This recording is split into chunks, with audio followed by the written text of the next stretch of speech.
Après le journal, nous revenons pour la suite de cette émission. Nous prenons la direction du Nigeria.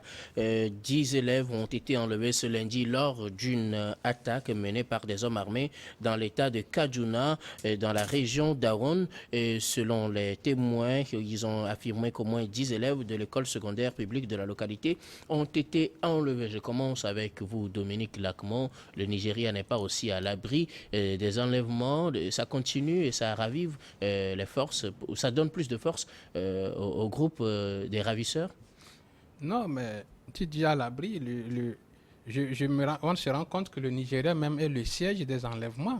Parce que ce qui se passe au Nigeria, vraiment, c'est très déplorable. Ça devient inquiétant et pas seulement par les groupes terroristes, mais les gangs organisés aussi en font leur marché. Le trafic des êtres humains, l'enlèvement des élèves, des voyageurs, ça veut dire que le Nigeria est devenu un État où le premier métier, le premier phénomène, c'est l'insécurité totale. Personne n'est à l'abri de ça, même jusqu'à presque au centre du Nigeria. Maintenant, on parle de nord-ouest.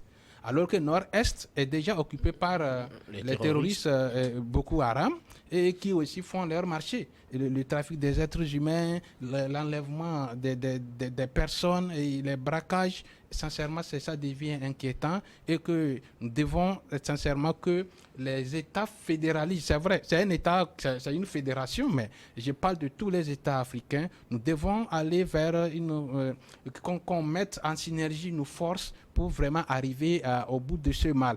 On a enlevé 10 élèves, pas plus que 10, c'est peut-être ces derniers temps, mais il y a que... il y en a eu il y en a eu pas longtemps, des centaines d'élèves qui ont été enlevés. Ne pas parler également des enlèvements des filles de Chibok que Boko Haram en a fait forfait. Et on a utilisé même les filles pour se marier de force. Sincèrement, ça rend des cœurs meurtris au Nigeria. Aujourd'hui, c'est un marché aussi de trafic des êtres humains. On vous dit que j'ai suivi même il n'y a pas longtemps un documentaire sur lequel on vend les bébés.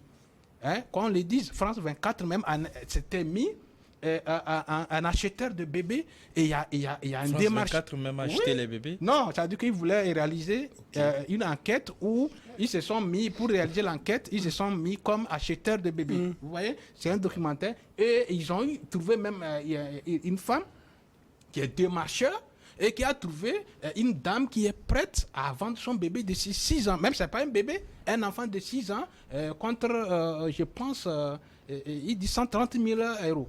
Bah, vous imaginez, ça va au-delà de 13 ou 130 quelque chose millions de naira. Donc ça veut dire que même les gens délibérément, des personnes aussi responsables se livrent aussi à ce phénomène d'insécurité. Quand une mère peut décider de vendre son bébé et son enfant, ça veut dire que c'est tout le monde là et vit une vie, c'est-à-dire que l'insécurité est véhicule dans tous les sens des corps humains qui vivent sur le territoire. Et je pense que il faut que la communauté internationale et tous puissent lancer un cri d'alarme pour que le gouvernement nigérien puisse prendre des mesures idoines qui va vers l'apaisement, qui va vers essayer de soit peu dissuader ceux qui pratiquent ce phénomène et qui met en péril la cohésion sociale au niveau du Nigeria. Sami Ourossama, pour l'instant, rien ne décourage les ravisseurs. Au-delà des attaques terroristes, les ravisseurs continuent aussi de faire leurs enlèvements. Mais voilà encore un autre pays qui a des problèmes d'insécurité. Voilà encore un autre pays qui, depuis que les présidents ont commencé par se succéder à la tête de ce pays, toujours c'est les mêmes promesses. Nous allons rétablir la sécurité, nous allons lutter contre la corruption. Et depuis combien d'années? Depuis 2004 où Boko Haram a pris son quartier général au niveau de ce pays-là, où les attaques terroristes ne font que se multiplier, où les conflits communautaires sont légion. Mais depuis toutes ces années-là, ce pays-là n'a jamais réussi à se débarrasser de ce fardeau d'insécurité. Vous comprenez un peu? Donc ce qui s'est passé n'est pas une surprise véritablement. Mais ce qui est inquiétant quand on regarde un peu ce qui se passe, c'est que d'abord c'est le droit de l'éducation qui est mis à mal. C'est-à-dire que désormais, pour les parents, le fait d'envoyer leurs enfants à l'école va constituer un problème. Oui, et puis, Parce qu'ils vont se dire, mais si l'enfant d'abord n'est plus en sécurité chez lui à la maison, l'enfant n'est plus en sécurité dans la communauté, et l'enfant n'est plus en sécurité à l'école également. Donc, quand on regarde un peu les différents actes qui sont perpétrés par ces ravisseurs, ces groupes terroristes, ces groupes de promotion de l'extrémisme violent, mais ce n'est que leur mode opératoire. C'est peut-être pour exiger des rançons, parce que vous savez, ces groupes d'extrémisme violent vivent que de ça, des rackets, de la contrebande,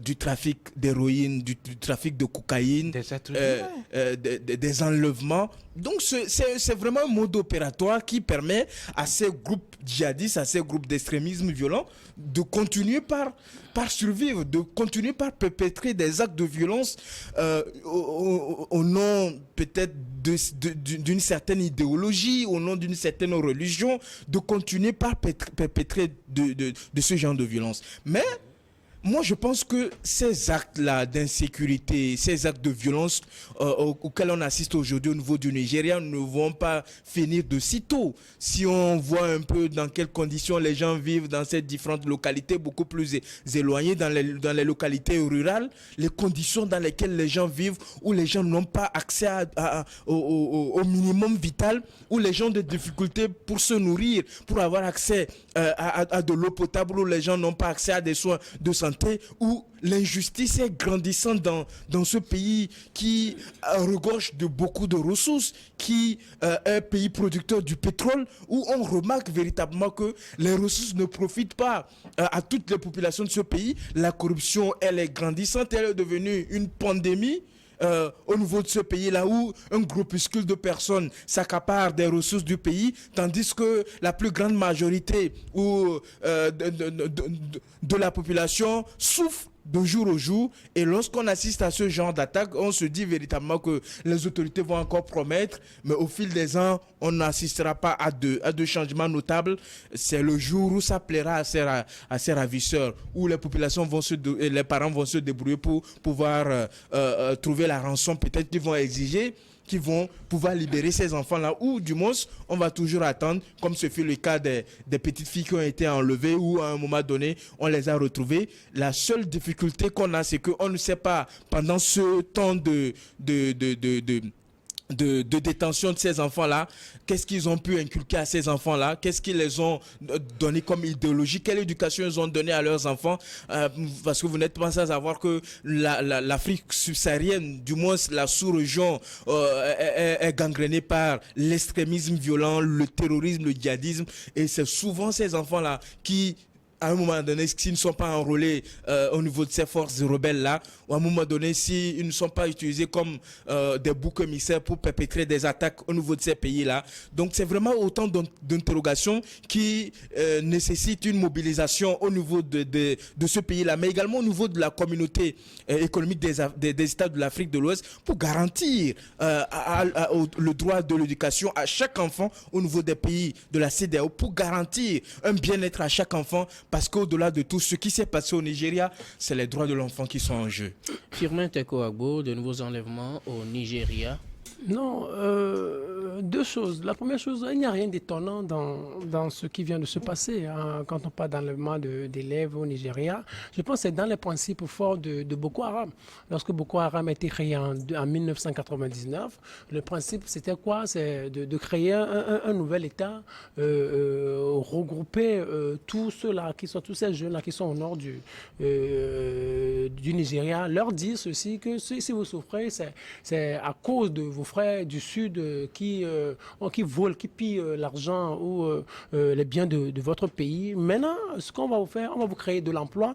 Mais la seule condition est que, c'est-à-dire, on vous interdit l'école, ceux-là qui ont déjà fréquenté ou qui ont un certain nombre de diplômes, vous n'avez plus la chance de poursuivre les études.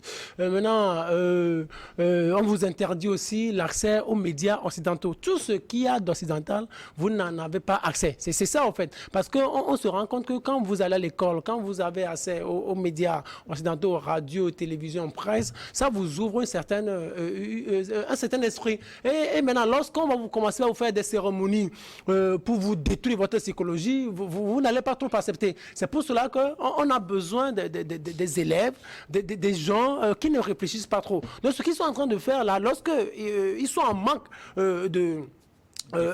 d'effectifs, donc ils vont encore enlever. Donc ils vont dans des zones un peu qui leur sont favorables, où la sécurité n'est pas au beau-fils. Ils enlèvent et maintenant ils viennent, ils détruisent la sécurité de ces jeunes-là et ils font d'eux les membres de leur organisation. En fait, c'est juste que c'est la même chose. Ça n'a rien d'étonnant parce que ceux-là qu'on enlève, ils grandissent, ils évoluent avec leurs principes.